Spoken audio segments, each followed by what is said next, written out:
Hey there guys, Manthys here and welcome back to another video. So, it's pre-patch day, it's here, it's finally here, we've actually got some new content in the game. Ultimately though, the reason I'm recording this is because the servers are down, woo, go Blizzard!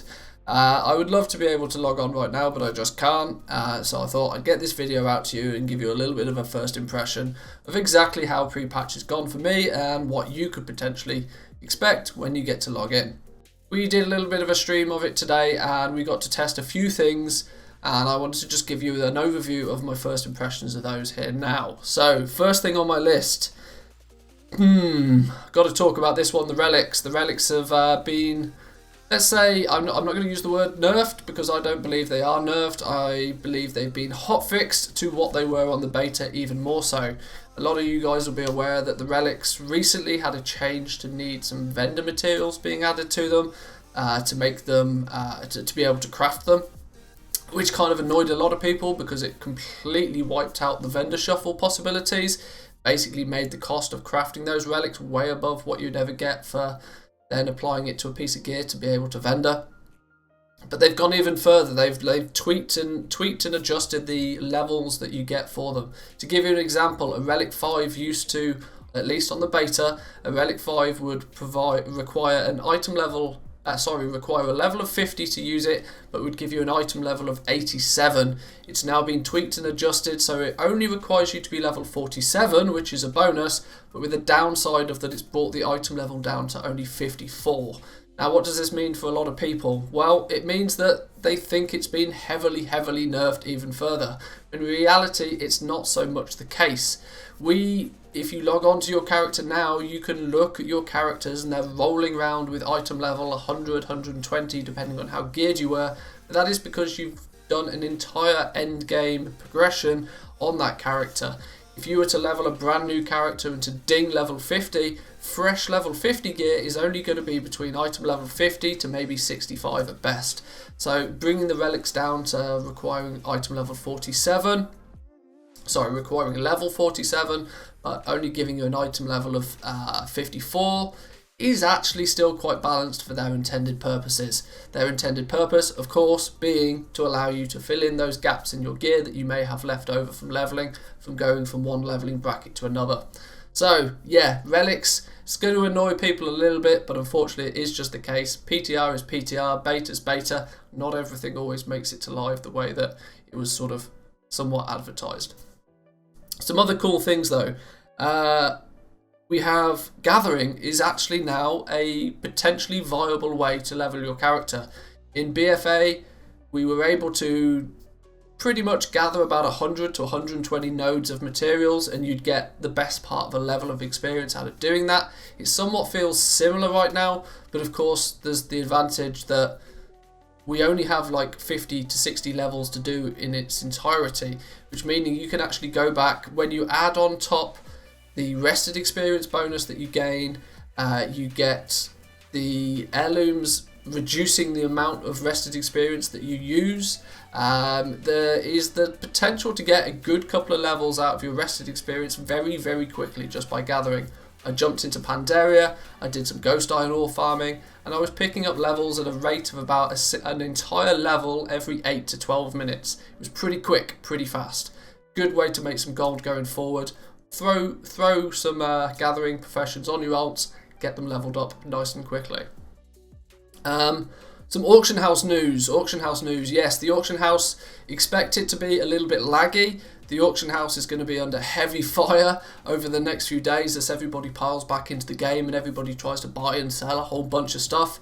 Especially in the NA, they've been reporting the auction house is getting really quite slow, but hopefully over the next few days that'll fix itself. In terms of things selling though, bags, well, there was no surprise there. Bags are selling like absolute hotcakes right now.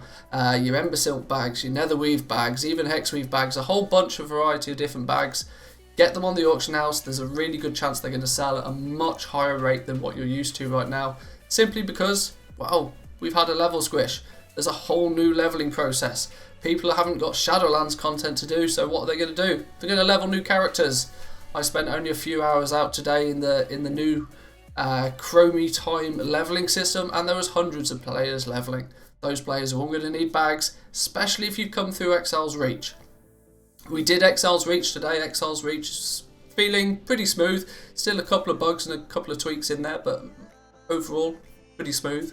The one thing though is you finish Exiles Reach and you have your main backpack and I think like 2 6-slot bags. You basically have no storage space whatsoever. So the first thing people are going to do on these new characters is buy a load of bags on their main, send them to the new alt, and of course you want to be the guy that's there selling those bags and making a profit. Even deep sea bags that are like traditionally 80 to 100 gold on most servers right now, even on a high population server they're going for 150, 200 gold a piece. Sell, sell, sell. Yeah, to touch a little bit on Chromie Time. Chromie Time is an interesting one. If you go through Exiles Reach and you ding level 10 and you go back to your main faction capital, the story tries to railroad you straight into BFA, regardless of the fact of whether you've done that. You've done the whole leveling thing, you've got multiple max level characters, it still tries to push you straight into BFA. There seems to be, when you first get to your capital city, no way to talk to Chromie to choose an alternative. I feel this is a bug. I don't feel that this is going to stay the way that it is, but as it is currently, there is still a way around it. Once you get into BFA, you can very quickly then Hearthstone back to like Stormwind or Orgrimmar, and then all of a sudden Chromie's appeared and you can talk to Chromie and then pick the expansion you actually want to level in. You don't have to then go all the way through BFA. It's just a bit of a weird thing that it railroads you so heavily down that path, but there is a way to kind of circumvent that. That was a little thing I noticed. Let's talk a little bit about loot. Everybody is slightly concerned about the whole raw gold farming nerfs that have come into place for those of you out there that just didn't. If you really enjoy just smashing those buttons and killing those mobs at low level, then yeah, the nerfs that have come in place were pretty harsh on you. But there is some light at the end of the tunnel.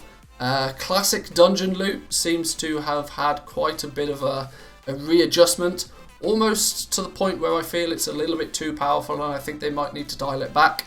To give you an example, we did a run through ZF earlier today, Zul'Farrak, and after just a single run, our bags were almost entirely full of green items. It's feeling very much at the moment as if when you do a run through an old dungeon, you are getting all 5 usual members worth of loot. The personal loot thing, it used to be so that only every other mob was a sparkly mob and you could get something off them, whereas now you're able to loot every single mob, and that in turn is giving you a whole bunch more greens.